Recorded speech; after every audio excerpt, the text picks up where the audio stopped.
5 ways your supermarket tricks you into buying and spending more without you noticing. Trick number 5. Kids' products are always kept at their eye level. Next time you visit the mart, you will notice all the chocolates and cookies are kept on the lower shelf so that your kid can easily notice it, pick it without asking for your help, and this way you will have to say no to your kid and keep the product back from the cart in the mart, which is too much of an effort and also makes us feel bad.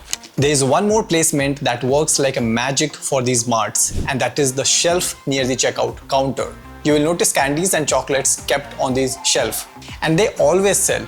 Because imagine this, you are standing there to pay the bill, your kid is standing with you looking at these candies, and by this time you have already said no to your kid almost 4 to 5 times. So you think throwing in a small piece of candy will not do a lot of harm, and therefore this placement always works. Trick number 4.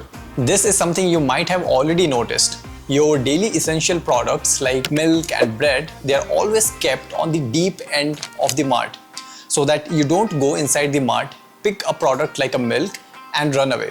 No.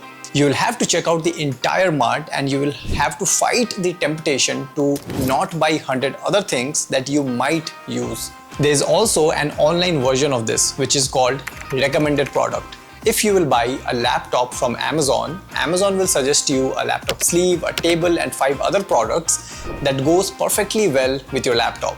The only difference is when you buy online, the suggestions are more specific. And if you think this is good, you should wait for the trick number 1. Trick number 3. Often you will notice there are people inside the mart to offer you free products, mostly free food products. And you think there's no harm in trying this free food, but there is actually a psychological bias behind this practice, which is known as theory of reciprocation. This basically says that whenever somebody does us a favor, our mind always tries to reciprocate it. So whenever we try a free food product, there's a good chance that we will end up buying the product. And now online platforms have also started giving free samples. They will give you a free 5 rupee packet, which is nothing when it comes to acquiring one customer. But my knowledge tells me that this psychological bias works best when you are dealing with the person face to face. Trick number 2. Larger carts. A study by retail anthropologist Paco Underhill found that doubling cart size led to 40% more spending on average. And that's huge. And why not? Because it encourages might as well thinking. Imagine this, you are wandering inside a supermarket with a big cart and you just have a small packet of bread lying down there. But this will not justify the effort you have put in to come to the mart. You will stand in the line to pay for the bill, because this is not how human mind works. Because whenever we put some effort into some work, whenever we burn some calories for some work, our mind expects equal amount of outcome for that. And if you go to a mart, just buying 1 or 2 packet of bread will not justify putting in this much of effort. Having a big cart also reduces the buyer's guilt. When you spread the items in the cart, it doesn't give you the guilt, especially with items like chips and cookies. Now time for the final point. But before I do that, I'm offering my free marketing service to one of my viewers. So if you are someone who runs a marketing campaign, or if you know someone who runs a marketing campaign, you can reach out to me, you can DM me on Twitter, you can comment down below, and I will collaborate with one of you. Now, trick number 1, pricing the product at 9.99.